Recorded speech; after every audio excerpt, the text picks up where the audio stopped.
What's going on, guys? Welcome back to Gotta Get Back, the Samurai Jack and Review Show. My name is Kyle, your host. Welcome to Project Potter, guys. Thanks for stopping by. This is episode 29 of Samurai Jack. So we're going through season 3. If you haven't seen the show before, guys, it's a recap. It's a score out of 10. It's a favorite character. It's a favorite scene. And there's some Jack trivia at the end, sometimes, but not always. So kicking it off here, guys, Old West style.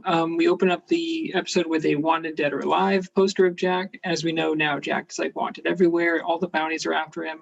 This is like an old Wild West town. There's some like ancient, there's like a dinosaur, but then there's also flying cars. So this is kind of like a mix of both worlds, which is cool. That we go to a saloon, and Jack pulls up, and there's a dog outside. There's a good boy outside, and Jack pets him. And this is the best, I can already tell you right now, the best scene. Not really, I mean, it's a great scene, but yeah, he pets the dog, and then he realizes something is up. So he actually rolls around the dog as people are thrown out the window to protect it, which is really sweet. He puts the dog down and gives him this cute little like wave.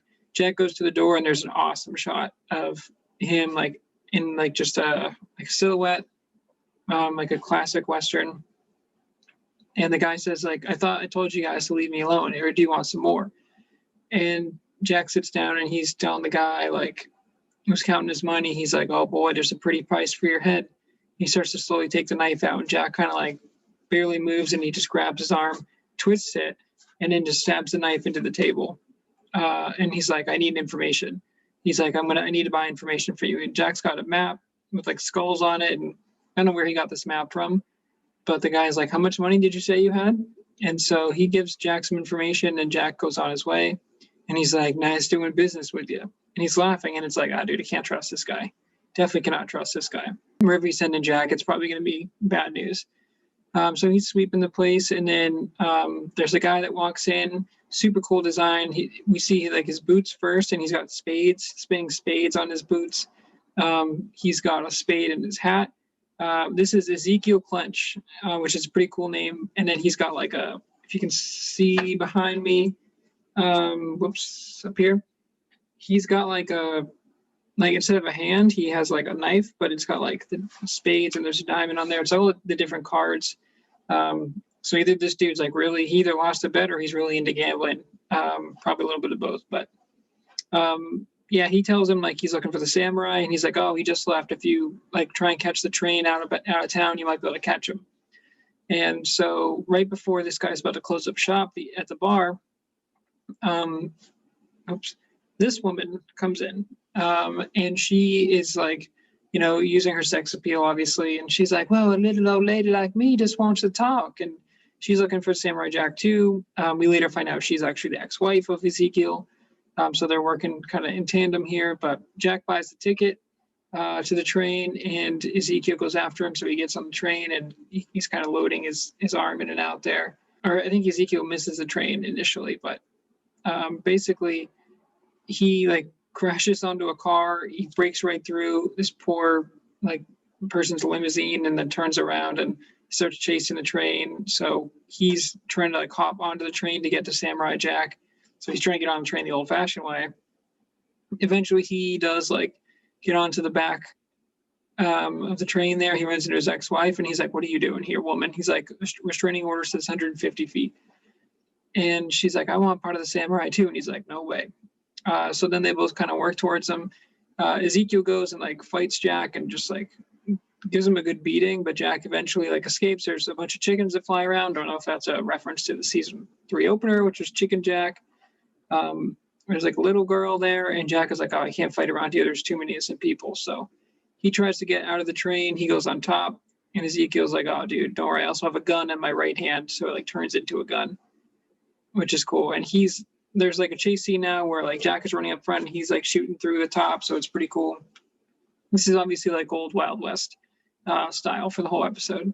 So there's like some sort of liquid pouring out there, and Jack is standing in front of it, and Ezekiel's shooting at it. And then Ezekiel puts on like he turns into like both of his hands in these little knives, which you think the gun would be more effective, but Jack is just kind of like deflecting everything or missing everything. So they put on top of the logs there. I immediately thought of like the Uncharted scene, but that didn't happen there. No logs went went overboard. But Jack is fighting, gets these two little swords, and a little weird that Jack can't like best him right here, but he's also got like an electric shock power in his hand, so he electrifies Jack, and this looks really painful, but he's just about to take him out when Jack like escapes. He does actually hit the chain loose, so that the logs do actually go overboard, but they both kind of survive it. They get back in the train.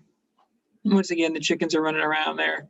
Jack probably hates chickens now, but he sits down, and I think Ezekiel's like either left on another cart or he can't get over. And he sits down, and she's like, "Oh, do you mind if a lady sits here?" And he's like, "Oh, absolutely not." She's trying to charm him a little bit. She's like, I would like to go on top of the train. She's like, "It's very private." And she's like, "I'm not going to go up alone, am I?" And Jack's like, "Of course not." I'm like, "Okay, well, it's weird that you want to go on top of the train." But basically, Jack is like forced into the top. It's really cool because it shows the two of them on top, but it looks super, super dangerous. And like a couple of really cool shots, like sun setting in the background. And, she puts her arm around him, and she's like, "Oh, such a big, strong man." And, we can see that they've done this like many times before, but she's kind of working on her own now. So we'll see. But she kind of distracts him. Ezekiel comes up behind him and grabs him and starts squeezing Jack. And, he eventually gets free, and he's like, "Stand back, miss. I will protect you from this thief," or whatever. And she's like, "Well, love is blind then," and she like starts choking him. There's like a line in there, and Jack was like, "Oh, so you guys are working together." And then she's like, "Yeah, I married this man," and blah, blah, blah. So her umbrella, it turns into like a knife. So then, there's a cool fight where Jack is facing both of them on top of the train there. And they just basically have knives, and they eventually get Jack's sword that gets tossed all the way to like 2 carts ahead. And then the umbrella gets tossed 2 carts ahead. And so Jack starts running after her, and she's like, "Well, don't let him get the sword." She's like, what good are you? So she takes off like her skirt or her dress, and she's got 2 handguns underneath there, and she starts firing. And then he starts firing, and they both can't hit him. And they're like, "Man, if he could only shoot straight, we'd be in a better position or whatever." And he's like, "Woman, I swear to God." He's like, "You better stop talking to me." So it's a little sexist, but it's I like their kind of dynamic because it shows why they're exes now. So Jack is like, he can't get to the sword. He's like flown off. He's hanging on the side there, and he's like, "Come up here and so I can shoot you, boy." And eventually, what happens is that Jack kind of goes back down towards the car, but Ezekiel can't get down there, and he's like afraid to go in there. Josephine goes in there, and she literally kicks the door like right into a person. And it's just like, oh yeah, that person's got some damage going on there. But she starts shooting, so they're kind of trying to corner Jack there because, obviously he can't go in there and he can't go up top. So looks like Jack's in a tough spot. These people are like looking at him. There's a whole bunch of different people. And then there's like an ode to like an old cartoon. I don't know if it's like Rocky and Bullwinkle or what it is, but they're like, "Well, there ain't going to be any trouble on this train on account of we are going to do this and blah, blah, blah." So it's a fun little bit. I'm sure that's going to be in Jack Facts if we have any of those. But Jack eventually gets to a cart, and there's like a coal cart there, and he keeps going, and now he's kind of hiding behind stuff. And these workers are just like working on the outside of the train, and they don't like react at all to any of the things that are going on. But he borrows a shovel. He starts swinging back. But Ezekiel grabs Jack, and he's got like his arm there. And they eventually like lasso him with the chain. And they're like, "Oh, we did it. We got him." So they're like, "Imagine this big bounty that we're going to get." And then she's like, "I'm sorry." She's like, "Maybe I misunderstood you, or maybe we should get back together or whatever."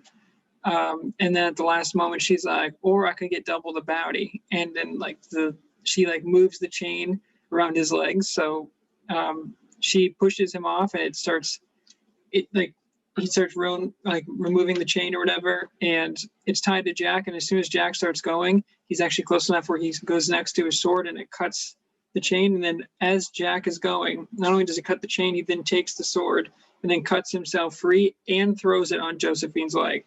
So I don't know how he did all that in that amount of time, but so yeah, they're both left actually hanging upside down. Like on the bridge there, the train's going over. Jack obviously escapes on the train. And he's like, "Woman, I swear, 150 feet, no less." And that's how the episode ends. So the magic sword guys, it's going to go to this couple here. They were both actually really interesting. So Josephine and Ezekiel, I just thought they were really interesting characters, and their design was really cool. We had like the classic, like gorgeous woman, flirty woman here, but she's strong and she's got intentions and of her own there. And then we had Ezekiel, who's just like a strong brute, like tough bandit who, may not be the best of women, but he's got like super powerful gadgets and all that shit. So yeah, they were really cool. And it's like on one hand, they had some love and they work well together. And then on the other hand, it's like, oh yeah, they hate each other. So that was really cool. I like how they were written for both of those. And I think they both earned the magic sword because they were both just really good in this episode. For A Portal in Time, as much as I wanted to pick the scene where Jack pets the dog, that was a great scene. When he first goes into the saloon, there's like a shot, like a silhouette, and it's very clearly like Clint Eastwood, old Western vibe, where it's like, I think there's like some music that plays, and it's like Jack looks really cool, and it's like a top-down shot, or from the floor up, basically. So makes Jack look awesome. It looks really cool, and that's my A Portal in Time for this week. First score for this one, guys, I'm going to give this an 8.6. I enjoyed this episode. I really like the vibe of it. I thought the secondary characters in Josephine and Ezekiel were really, really interesting. Usually with these enemies of Jack, it's like very cookie cutter and they're not interesting at all. But it was nice that they were working together. But like I said, they love each other, obviously, but they still hate each other. And there's a reason that they're divorced, but they're still like obviously looking to kind of work together to trick people into robbing trains and stealing, like robbing banks and stuff like that. So I like the old Western vibe, but I also like how there was like new things in there too. Like we saw flying cars and the train was high speed, but it was kind of an old timey train too. So I enjoyed the music, and the action was really good in this one. Just a good vibe, and I think a solid episode for season 3, where I haven't really enjoyed the other ones so far. So this I would say is the best one so far. Okay, guys, for Jack Facts for this week, we do have a few of them here. So this episode is officially titled The Good, the Bad, and the Beautiful. And you can figure out which one it is for each of those. But the first Jack Fact here, guys, this title is based on the Clint Eastwood spaghetti western, The Good, the Bad, and the Ugly. While the two bounty hunters are a possible reference to Bonnie and Clyde. Another Jack Fact here, guys. Hanna-Barbera characters Quick Draw McGraw and Babalooey. Oh, so those were the two. I don't know if I ever watched Hanna-Barbera, but I've heard of it before, obviously. And yeah, Quick Draw McGraw and Babalooey are the two in the passenger car that says like, oh, there ain't gonna be no trouble. Like, so I knew that was a famous cartoon. I don't think I've seen it, but I've obviously heard those before. What's funny is that despite being divorced from Ezekiel, Josephine is credited as Mrs. Clench in the ending credits. So interesting little tidbit. What's interesting here as well is that they do mention Kansas City. And so this proves that real life cities such as Kansas City and Cordoba exist in the Samurai Jack universe. Not to mention Gower Gulch and later Edo and Jack in the Haunted House. I don't know what that is. That sounds like another episode there. I don't remember a Haunted House episode, but I'm sure that will be a good one. But yeah, it is cool that they tie those directly into the real world, because right now we've just seen like fantasy lands. So yeah, those are all the Jack Facts for this one, guys. All right, well, that's it. That's another episode in the books, guys. We're making our way through season 3. Thanks for checking out Project Potter. Thanks for checking out Gotta Get Back. We are getting there, and I cannot wait for season 5, because as much as I enjoy these old styles, I'm looking forward to the full screen, beautiful animation of season 5 that was made, I think, 11 years later than these seasons. So not that these are bad. These still look really good. They hold up well, but I'm really excited for the full screen. Having like a big 4K TV and watching these where it's like not taking up the whole screen, it hurts a little bit. So I'm like, all right, season 5 is going to look beautiful. So, but yeah, we're going through, guys. Like, comment, subscribe, ring that bell notification. I appreciate you guys stopping by. Hope you like the content. Go check out the other content on the channel if you don't mind. And until next time, guys, gotta get back.